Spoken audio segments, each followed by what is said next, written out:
Once one has seen the vital importance, that is, the healing or destructive impact of the symbols produced by the unconscious, there remains the difficult problem of interpretation. Dr. Jung has shown that everything depends on whether any particular interpretation clicks and is meaningful to the individual concerned.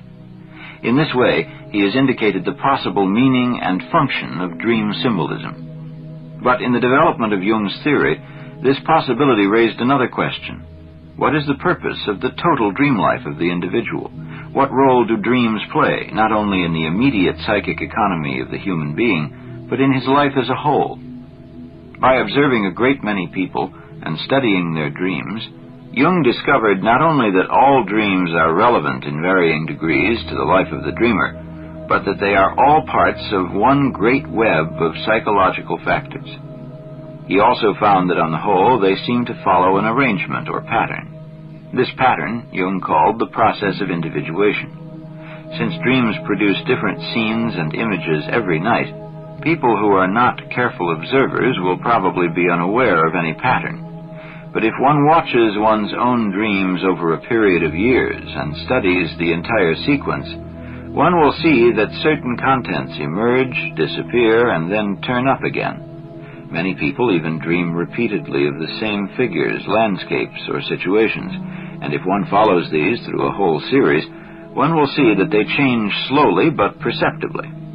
These changes can be accelerated if the dreamer's conscious attitude is influenced by appropriate interpretation of the dreams and their symbolic contents.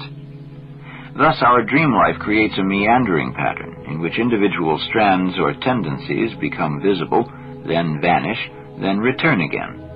If one watches this meandering design over a long period of time, one can observe a sort of hidden regulating or directing tendency at work, creating a slow, imperceptible process of psychic growth, the process of individuation. Gradually, a wider and more mature personality emerges, and by degrees becomes effective and even visible to others.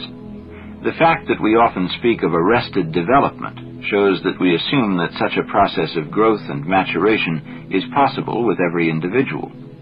Since this psychic growth cannot be brought about by a conscious effort of willpower, but happens involuntarily and naturally, it is in dreams frequently symbolized by the tree, whose slow, powerful, involuntary growth fulfills a definite pattern. The organizing center from which the regulatory effect stems seems to be a sort of nuclear atom in our psychic system.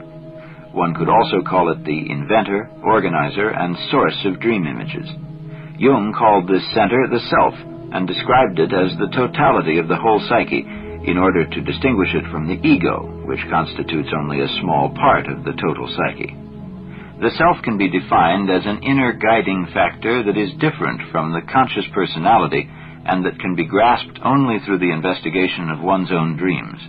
These show it to be the regulating center that brings about a constant extension and maturing of the personality.